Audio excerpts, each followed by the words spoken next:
계절입니다. 사순절이 무엇을 하는 계절인가 궁금해하시는 분들이 있을 것 같습니다. 한마디로 짧게 말씀을 드리면 우리의 육체가 좋아하는 것, 절겨하는 것을 절제함으로 느끼는 불편함을 주님의 고난으로 여겨 주님과 하나가 되는 거룩한 체험을 하는 것이 바로 이 사순절의 계절입니다. 바꿔 말씀드리면 세상의 것 혹은 육의 사람으로 체질화된 우리를 하늘의 것, 곧 영의 것을 더 사모하는 체질로 변화시키므로 주님을 닮아가려는 실전적 삶을 사는 주간이 바로 이 사순절의 계절입니다. 그래서 이 시간에 금식하는 분들도 있고요, 또 특별히 시간을 정해서 기도하시는 분들도 계시며 말씀을 묵상하고 통독하시는 분들도 계십니다. 이웃을 위해 봉사하며 자신을 돌아보는 일에 시간을 할애하시는 분들도 계시죠. 그래서 우리의 영혼이 건강한 체질을 가질 수 있도록 노력하는 계절이 바로 이 사순절의 계절입니다. 기독교의 인간학에는요, 사람은 육과 영과 혼으로 나눠져 있다, 이렇게 말하고 있습니다. 이것을 다시 둘로 나누면 물질적인 육체와 비물질적인 영혼으로 나눌 수가 있습니다. 이는 하나님이 인간을 창조하실 때 흙으로 인간의 육체인 물질적인 것을 만드시고 코에 생기를 넣음으로 비물질적인 영혼을 풀어넣어 만들었기 때문에 우리의 육체는 영혼이 있는 것입니다. 그리고 세상을 떠날 때는 육은 땅에 들어가고 영은 하나님의 나라로 돌아간다라고 믿는 것이 우리 기독교의 믿음입니다. 사람이 만물의 영장이 되는 것은 다른 피조물보다 힘이 세거나 속도가 빨라서가 아닙니다. 창조적이고 생산적인 생각이 있기 때문인데요, 이는 비물질적인 영혼이 물질적인 육에 들어가 있기 때문에 다른 피조물들에게 없는 영혼이 우리 인간에게 있기 때문에 다른 피조물보다 더 뛰어나고 다른 피조물을 다스리는 것으로 저는 이해합니다. 그래서 사순절이 시작되면서 우리는 우리의 영혼이 건강한가 한번 체크업을 해보는 시간이 되었으면 좋겠습니다. 영혼이 과연 건강한가? 오늘 우리 예배를 드리고 있지 않습니까, 여러분? 예배는 하나님의 성령과 우리 안에 있는 영혼과의 만남입니다. 그게 바로 예배입니다. 그리고 하나님의 성령과 우리의 영혼이 만날 때 일어나는 울림, 그것을 우리는 은혜라고 말합니다. 그래서 은혜를 받았다라고 하는 것은 성령이 우리 안에 들어와서 우리의 영혼과 만남으로 말미암아 느껴지게 되는 감동, 감격, 기쁨, 이것이 바로 은혜입니다. 은혜를 받았다라고 하는 분들이 계신데요, 정말 하나님의 성령과 우리의 영혼이 만나게 되는 그 현상 때문에 은혜를 받았다고 한다면 우리 안에는 우리의 영혼이 하나님의 성령을 사모하는 마음 때문에 생기는 것으로 여깁니다. 그래서 은혜를 받으려면 영혼이 건강해야 해요. 은혜를 받으려고 하면 건강한 영혼을 가져야 합니다. 영혼은 우리 마음속 가장 깊은 곳에 있대요. 그래서 좀처럼 볼 수가 없답니다. 하지만 우리의 마음을 움직이고 생명을 부여하는 일은 바로 영혼이 하는 겁니다. 여러분, 우리의 마음이 우리의 운명을 좌우한다고 하지요. 왜냐하면 마음은 생각을 낳고, 생각은 행동을 낳고, 행동은 습관을 낳고, 성격은 인격을 낳는데 그 인격이 그 사람의 운명을 좌우하거든요. 시작이 마음입니다. 그런데 이 마음은 누가 조정하느냐? 바로 영혼이 한다는 거예요. 인간은 누구의 손을 잡느냐에 따라 그 운명이 달라집니다. 하나님의 손을 잡으면 천사가 되는 운명을 가지고 있고요, 사단의 손을 잡으면 악인의 악마가 되는 그런 운명을 가지게 됩니다. 이건 제 말이 아니라 C.S. 루이스가 전하는 말입니다. 여기서 손을 잡는다라고 하는 것은 협력한다는 뜻이거든요. 협력한다는 것은 가까이 한다는 뜻입니다. 그러니까 우리의 영혼이 사단과 가까이 하게 되면 악마가 되고 하나님과 가까이 하게 되면 천사가 된다는 이야기죠. 하나님과 가까이 하며 하나님을 닮아가는 삶을 사는 것이 바로 이 사순절의 원래 목적이라고 할 수가 있습니다. 여러분, 우리의 마음 때문에 불안하고 염려스럽고 근심스러울 때가 많죠. 우리 인간에게서 가장 중요한 것은 마음과 생각이거든요. 마음과 생각이 그 사람의 운명을 좌우하기 때문에 그렇습니다. 근데 이 마음을 누가 다스리냐? 바로 영혼이 우리 다스린다는 겁니다. 성령이 우리 다스린다는 겁니다. 아무것도 염려하지 말고 오직 기도와 간구로 너희 구할 것을 감사함으로 구하라. 그리하면 모든 지각에 뛰어나신 하나님의 성령의 평강이라고 하는 하나님의 성령이 너의 마음과 생각을 지키시리라. 우리의 마음과 생각을 지키는 것은 바로 하나님의 영입니다. 그래서 우리의 영혼이 하나님의 성령에 붙잡힌 바 되게 되면 아무것도 염려하지 않게 된다는 사실인 겁니다. 그런데 이것이 쉽지가 않다는 거예요. 왜냐하면 우리 안에는 마음의 법과 육신의 법이 엄연히 존재하고 있고 그 둘은 끊임없이 다툽니다. 물질적인 육신을 따르고 싶어하는 정욕과 비물질적인 영혼을 사랑하는 마음이 우리 안에 공존하고 있고 그것은 끊임없이 투쟁합니다. 이는 오늘 본문을 쓴 사도 바울 선생이 7장 마지막 부분에 자신의 삶을 조명하면서 그것을 인정하고 있습니다. 그리고 자신도 한때는 사망의 법인 육신의 것에 사로잡혔었다고 말하고 있습니다. 누구보다도 철저한 율법주의자였고 거룩을 강조하면서 거룩한 삶을 살라고 가르쳤던 바리새인이었음에도 불구하고 그를 사로잡았던 육신의 법에 자기는 거의 죽을 뻔했다는 거예요. 뭐 우리도 마찬가지겠죠, 여러분. 마찬가지입니다, 여러분.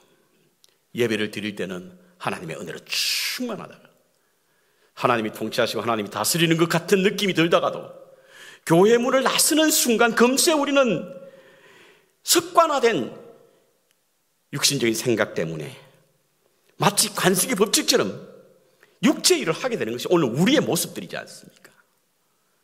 그것을 감추려고 때로는 위선적인 모습도 보이게 되고요. 그것을 감추려고 우리는 사람들이 보지 않을 때 그와 같은 모습을 보이는데 우리는 여전히 연약한 존재입니다. 이러한 우리의 건강하지 못한 영혼을 건강하게 만들 수 있게 하기 위해서 뭘 해야 되느냐? 영적 체질이 변화되어야 합니다. 체질이 개선되어야 합니다. 육체적인 생각에 사로잡혀있는 우리가 영적인 체질로 개선되게 될 때 비로소 우리는 영적인 사람이 될 수 있을 뿐만 아니라 우리의 영혼이 건강해질 수 있다라고 하는 사실인 겁니다. 그렇다고 한다면 영적 체질의 변화를 위해서 우리는 무엇을 해야 할 것인가? 이것을 몇 가지로 한번 나눠보려고 합니다. 첫 번째로 자신을 정확하게 진단해야 됩니다. 내가 육의 사람인지 영의 사람인지. 도무지 관심이 없으면 검사할 필요도 없죠. 하지만 믿음의 삶을 산다고 하면서 내가 적어도 육을 쫓아 사는 사람인지 영을 쫓아 사는 사람인지 한 번쯤은 진단해 봐야 되지 않겠습니까? 지금 현재 우리가 과연 육의 사람인지 영의 사람인지 영적인 청진기로 우리의 영혼의 상태를 진단해야 합니다. 오늘 본문 5절에 보니까 그 진단법이 나와 있어요. 5절에 이렇게 말하고 있습니다. 육신을 따르는 사람은 육의 일을, 영을 따르는 사람은 영의 일을 생각한다. 여러분뿐만 아니라 저 자신에게도 한번 묻고 싶습니다. 지금 내가 육신의 일을 많이 생각하는지 영의 일을 많이 생각하는지. 만약에 영의 일을 많이 생각한다고 한다면 영의 사람이요, 육신의 일을 많이 생각하면 육신의 사람이라고 하는 것입니다. 무엇 혹은 어떤 것을 생각하는지 알아서 우리의 육적인 사람인지 영적인 사람인지 알 수 있다는 겁니다. 여기서 생각을 둔다라고 하면서 우리의 삶의 무게의 중심을 그곳에 둔다는 뜻이에요. 우리의 삶의 무게 중심이 지금 어디가 있습니까? 육신에가 있습니까? 영에가 있습니까? 무게 중심이 세상에 있으면 우리는 육의 사람입니다. 그래서 신앙생활의 목적도 육신의 만족을 위해서 이용하게 되고요. 그러면 우리는 신앙생활을 한다고 하면서도 육의 사람이 될 수밖에 없습니다. 이를 좀 더 세분화시키고 실체적으로 구체화시킨 방법을 알려준 분이 있는데요. 영혼의 의사라고 불리우는 도널드 위튼이라고 하는 분이 그의 책 당신의 영적 건강을 진단하라 책에 보면 10가지 이 진단법을 통해서 우리가 지금 육의 사람인지 영의 사람인지를 알게 합니다. 제가 말씀드려 보겠습니다. 하나님을 얼마나 갈망하고 있습니까? 하나님을 얼마나 갈망하고 있죠? 하나님의 말씀에 지배를 받고 있습니까? 하나님의 임재에 민감합니까? 사랑하는 마음이 커져가고 있습니까? 다른 사람의 필요에 관심을 가지고 있습니까? 교회 안에서의 사역들이 즐겁습니까? 영적인 훈련을 중요시하고 있습니까? 죄에 대해 민감하고 애통해합니까? 용서를 빨리 하십니까? 천국의 삶을 동경하고 있습니까? 이 진단법을 이용해서 우리가 육의 사람인지 영의 사람인지 한번 진단해 보시기 바랍니다. 우리 안에 하나님을 갈망하는 마음, 말씀의 통치를 받고 있는 삶, 임재에 민감한 마음, 사랑하는 마음, 다른 사람의 필요에 관심 있는 것, 사역의 즐거움, 훈련을 중요시 여기는 것, 죄에 대해 민감하고 애통하는 것, 용서를 빨리 하는 것, 천국의 삶을 동경하는 이와 같은 것이 없으면 우리가 아무리 하나님 앞에 나와서 영적인 사람이라고 외쳐도 우리의 영적 건강에 빨간 신호가 와 있습니다. 적신호가 와 있습니다. 이와 동떨어진 삶과 생각을 하고 있다면 우리의 영적 건강 상태는 지금 빨간불이 들어와 있는 거예요. 우리 스스로 돌아볼 수 있는 시간이 필요합니다. 여러분. 내가 과연 영의 사람인지 육의 사람인지 그것을 알지 못하고는 우리는 건강한 영혼을 유지할 수 없습니다. 두 번째로 심각성을 깨달아야 합니다. 내가 진단하고 난 이후에 그 결과가 나쁘게 나오면 이 10가지 가운데에 내가 해당 사항이 없다고 한다면 이와 같은 것에 나와 무관한 삶을 살고 있다고 한다면 우리는 그 심각성을 깨달아야 합니다. 그렇지 않으면 체질 변화가 일어나지 않습니다. 저는 12년 전에 당뇨 환자라고 하는 진단을 받았습니다. 그런데 심각하게 여기지 않았기 때문에 저는 정기적으로 약을 복용하는 것도 그리고 식사를 조절하지도 않았습니다. 왜냐하면 몸에 변화가 일어나지 않으니까요. 당뇨 환자라고 해도 특별히 증세가 나타나지 않았어요. 그러다가 2년 전부터 당뇨 망막이라고 하는 진단을 받고 그 심각성을 깨달았습니다. 지금은 열심히 약도 먹고 잘 안 되지만 가능한 식사도 조절하고 합니다만 저의 건강의 심각성을 깨달았기 때문에 오히려 당뇨 망막이 제게 감사하게 하는 마음이기도 합니다. 만약에 그게 없었다고 한다면 제 몸은 서서히 망가졌을 겁니다. 우리의 영혼의 건강도 마찬가지입니다. 여러분. 아무것도 느끼지 아니하면 신앙생활 하면서도 근심이 떠나지 않습니까? 평안을 찾을 수 없습니까? 불안과 초조, 근심과 걱정이 우리를 움츠리게 만듭니까? 이것은 다 영적인 적신호거든요. 이것이 왔을 때는 우리 그것을 심각하게 여겨야 하는 거예요. 세상 사람들이 이것을 스트레스라고 말하는데 우리의 신앙에는 그렇게 보지 않습니다. 이것은 바로 영적으로 병들었을 때 일어나는 현상이에요. 영적으로 병들게 되면 이와 같은 현상이 일어나는 겁니다. 그것은 바로 우리의 영혼이 우리의 마음을 지배하기 때문에 그래요. 우리의 영혼이 메마르거나 우리의 영혼이 병들었을 때는 어김없이 우리 마음속에 찾아와 불안과 염려와 근심과 걱정과 초조와 긴장이 우리를 끊임없이 괴롭힘으로 말미암아 믿음의 사람이라고 하면서도 불구하고 믿음의 길을 걸어가면서도 우리 마음속에 그 마음이 떠나지 않는 거예요. 오늘 본문에 육신을 쫓는 사람의 결과가 나오는데요. 그 경과가 나오는데요. 참 무섭습니다, 여러분. 결코 참아볼까요? 6절에 육신을 쫓는 사람은 사망이래요. 하나님의 원수가 된대요, 7절에는. 8절에 하나님을 기쁘시게 할 수 없대요. 9절에는 그리스도의 사람이 아니라고 합니다. 한마디로 지금 육신의 삶을 살아가고 있는 사람은 사망 선고를 받은 시한부와 같은 인생을 산다라고 하는 것이죠. 그러니 두렵고 염려스럽게 살아가는 겁니다. 소망도 없고 분노가 넘치고 기쁨이 없고 평강이 없습니다. 이것이 바로 우리 영적 건강 상태가 지금 제로라는 소리예요. 여기에 심각성을 깨닫지 못하고 우리는 그저 내가 하나님 나라에 갈 수 있을 것이라고 기대를 갖고 살아갑니다.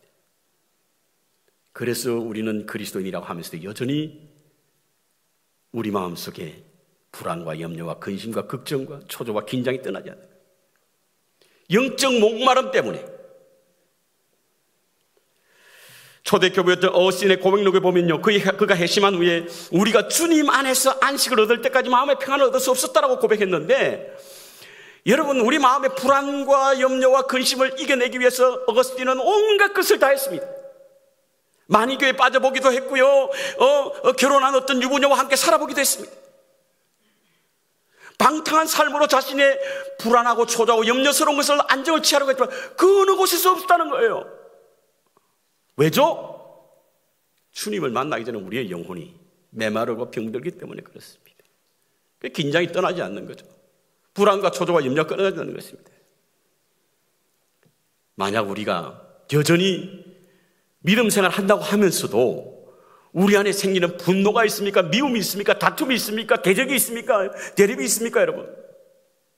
뭔가 용서하지 못하는 그런 마음들이 있습니까? 영적인 건강이 우리의 적신으로 들어왔기 때문이에요. 누구 때문입니다. 어떤 사람 때문에 나는 그렇지 않습니다. 그럴 수 없어요, 여러분. 내 마음속에 영혼이 건강하게 되면 모든 것을 이겨낼 수 있고 모든 것을 잠재울 수 있기 때문에 우리가 여전히 그리스도인이라고 하면서도 우리 마음속에 우리 마음을 다스리는 그런 영적 건강이 영적으로 건강하지 못하면 이와 같은 현상이 일어난다는 사실인 겁니다. 우리는 심각하게 여겨야 하는 거예요. 심각하게 봐야 합니다. 내 영혼을 진단하면서 내 영혼의 목마름과 병듦을 심각하게 봐야 합니다. 세 번째로 변화를 위한 노력을 기울여야 합니다. 우리가 진단하고 심각성을 깨달았다면 이제는 변화를 위한 노력이 필요합니다. 여러분, 육신에 이런 노력할 필요가 없습니다. 여러분, 자연으로 되는 거예요. 자연으로. 영어를 모국어로 쓰지 않는 우리에게 있어 한국어는 여러분 배우지 않아도 됩니다. 노력하지 않아도 들려요. 그렇지만 영어는 배워야 하거든요. 우리는 육신의 일도 마찬가지입니다. 육신의 일은요, 그것에 우리가 체질화되었기 때문에 굳이 노력하지 않아도 육신의 일은 그냥 할 수 있는 겁니다. 하지만 영혼의 건강을 위해서 우리는 노력해야 됩니다. 아무런 노력 없이 이루어지지 않습니다. 사도 바울 선생은요, 디모데전서 4장에 아들과 같은 디모데에게 경건의 연습을 하라 이렇게 말씀하고 있는데, 그 말씀하신 후에 그 일에 대하여 동기부여를 하면서 한 말씀이 무엇이냐면, 육체 연습은 약간의 유익이 있으나 경건의 연습은 금생과 내생에 있다. 이와 같은 동기를 부여하면서 경건에 이런 연습을 하라고 한 거예요. 경건에 위한 훈련은요, 현실 세계뿐만 아니라 내세도 유익이 된다라고 하는 동기부여를 통해서 우리에게 경건의 연습이 얼마나 중요한가를 말씀해 주고 있는 거예요. 그렇습니다. 영의 사람이 되기 위해서 우리는 부단히 노력해야 됩니다. 부단히. 아무것도 하지 않고는 아무 일도 일어나지 않습니다.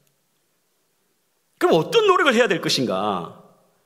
한 세 가지로 나눠보면, 첫 번째로 영적인 것을 끊임없이 공급해야 합니다. 체질 변화의 첫 번째 방법은 식이요법인 거 아시죠? 왜냐하면 우리의 건강에 가장 큰 영향을 끼치는 것은 바로 음식이기 때문에 그렇습니다. 자신의 몸에 좋은 음식을 먹는 사람들은 건강한 것을 유지할 수 있지만, 그렇지 못한 사람은 건강을 쉽게 잃어버립니다. 여러분, 제3세계 선교를 한번 가보십시오. 여러분. 헤이티나 아프리카나 이런 데 가보시면 우리 아이들도 그렇고 어른들도 그렇고 먹는 음식이 참 형편없습니다.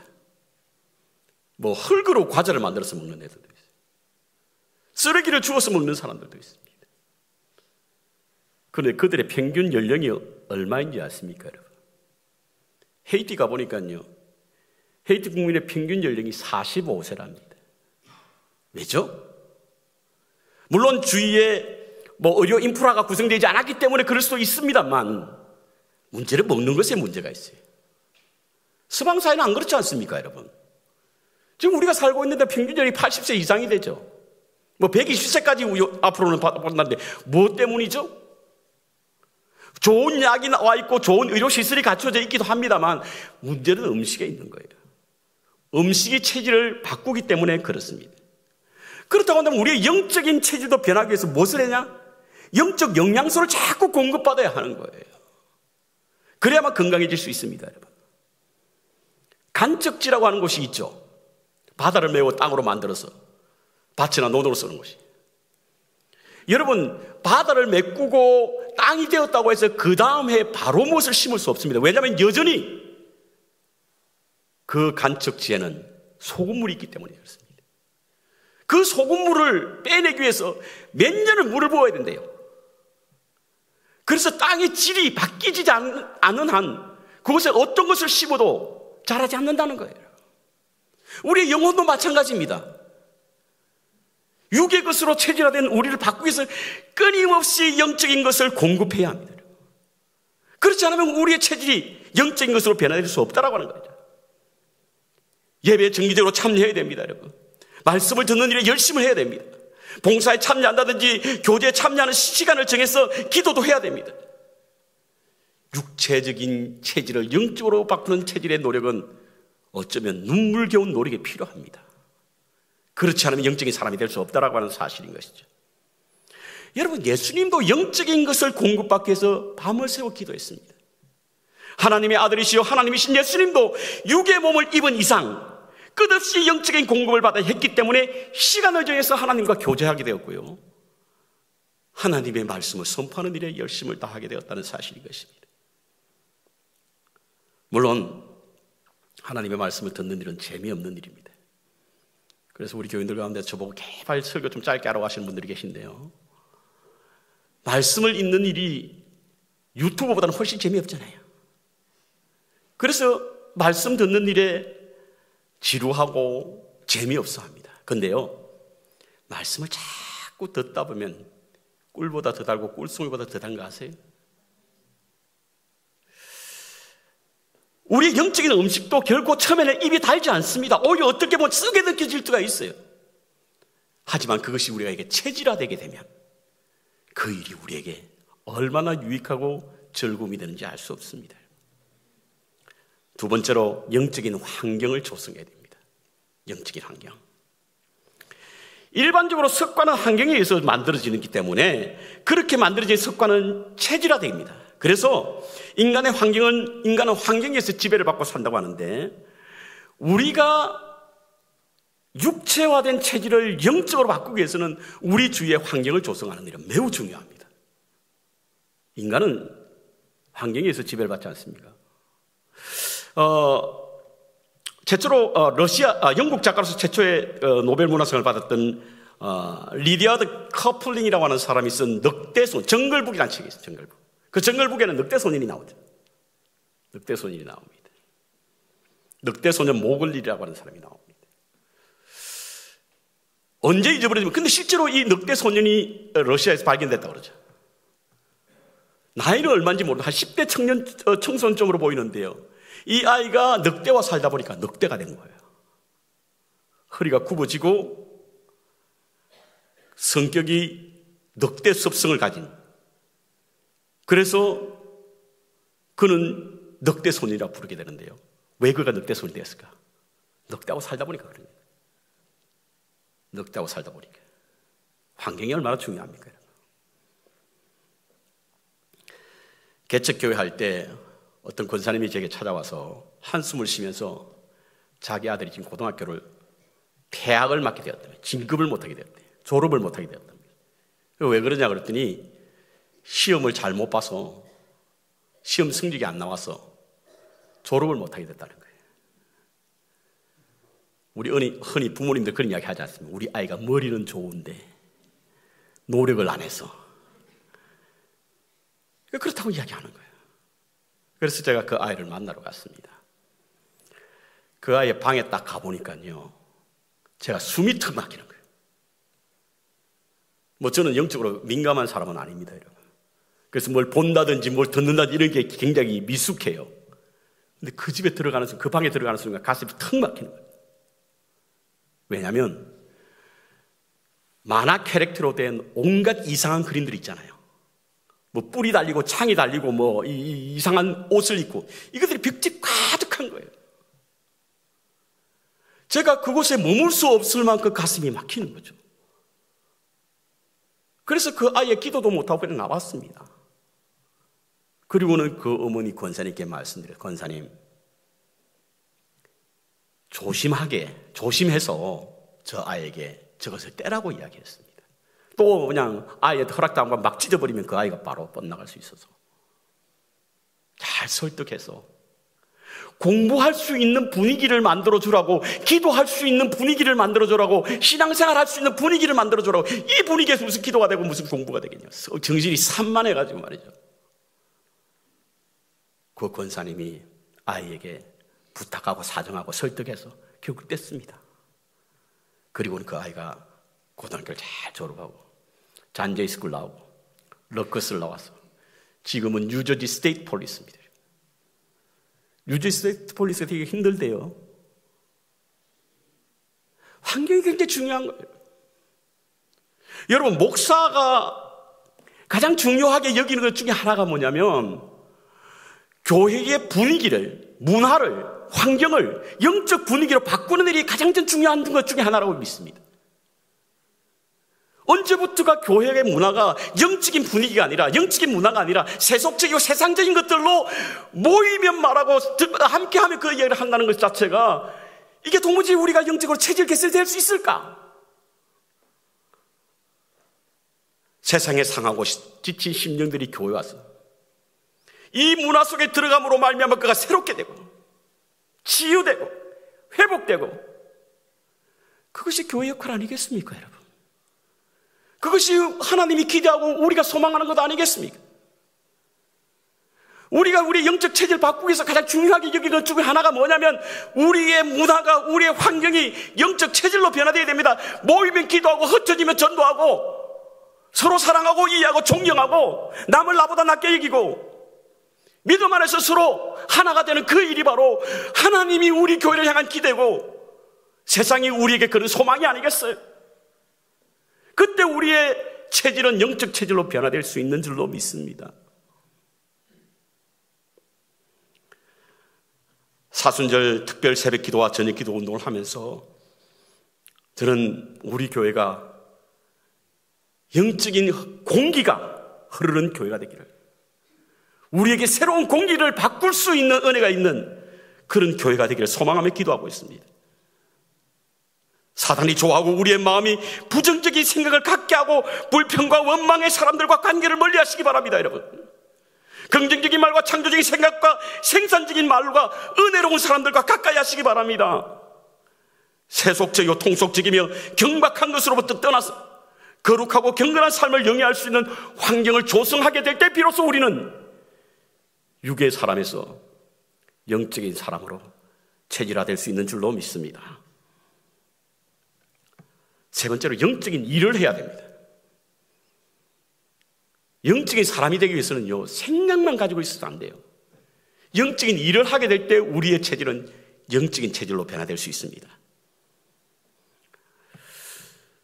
저는 요즘 이 조깅에 재미를 붙였습니다.